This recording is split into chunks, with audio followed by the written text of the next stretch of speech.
നോയമ്പിൻ്റെ 40-ാം വെള്ളിയാഴ്ചയിലേക്ക് നാം കടക്കുകയാണ്. 40-ാം വെള്ളിയാഴ്ചയോടുകൂടി നോയമ്പ് അവസാനിക്കുകയാണല്ലോ. ഇനിയുള്ള ദിവസങ്ങൾ പീഡാനുഭവ ആഴ്ചയുടെ ദിവസങ്ങളാണ്. കർത്താവ് 40 ദിവസം മരുഭൂമിയിൽ ഉപവസിച്ചത് പിശാചിനാൽ പരീക്ഷിക്കപ്പെടുവാനായിരുന്നു. ഇപ്പം ഉപവാസവും സഭയിൽ ഏർപ്പെടുത്തിയിരിക്കുന്നത് കർത്താവിനെ പോലെ നമുക്കും പരിശുദ്ധാത്മാവിൻ്റെ ശക്തിയാൽ പ്രലോഭകന്റെ പരീക്ഷകളെ അതിജീവിക്കുവാനുള്ള കരുത്ത് നേടുവാനാണ്. നീണ്ട 40 ദിവസത്തെ ഉപവാസവും നോമ്പും നമുക്ക് ആന്തരികമായ വലിയ ഊർജം നൽകും. ആത്മീയ ശക്തി നമുക്ക് നൽകും. നമ്മുടെ കർത്താവിനെ പോലെ പരീക്ഷകളെ വിജയിച്ച് ഈ ലോകത്ത് അവന് നല്ല സാക്ഷികളായി തീരുവാൻ കഴിയും. ദുഷ്ടന് എതിരായ തോൽക്കാത്ത ആയുധമാണ് നോയമ്പ് എന്ന് പ്രാർത്ഥനയിൽ നാം ചൊല്ലാറുണ്ട്.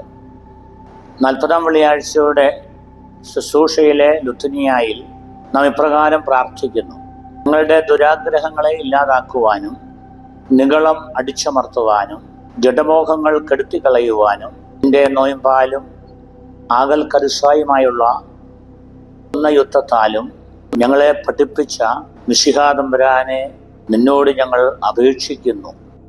ഇനിയുള്ള 10 ദിവസങ്ങൾ 40 ദിവസത്തെ നോയമ്പ് നോറ്റ് ആത്മീക ശക്തി ധരിച്ച് നമ്മുടെ കർത്താവിൻ്റെ പീഡാനുഭവ ആഴ്ച അഥവാ ആഴ്ച ആഴ്ചയിലേക്ക് പ്രവേശിക്കുവാനാണ്.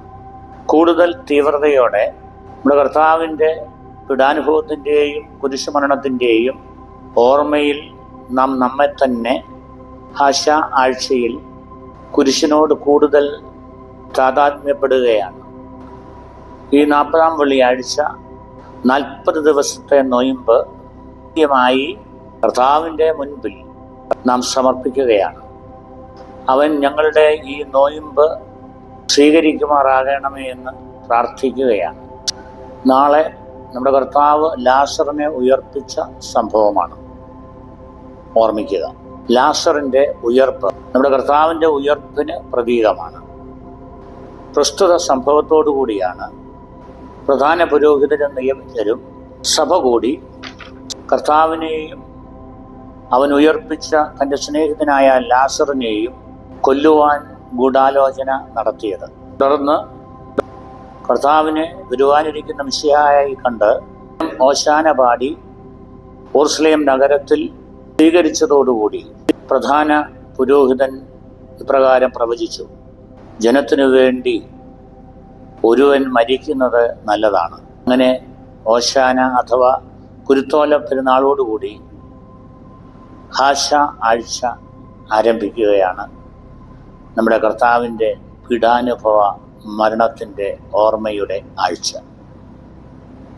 ദൈവം നിങ്ങളെ അനുഗ്രഹിക്കട്ടെ.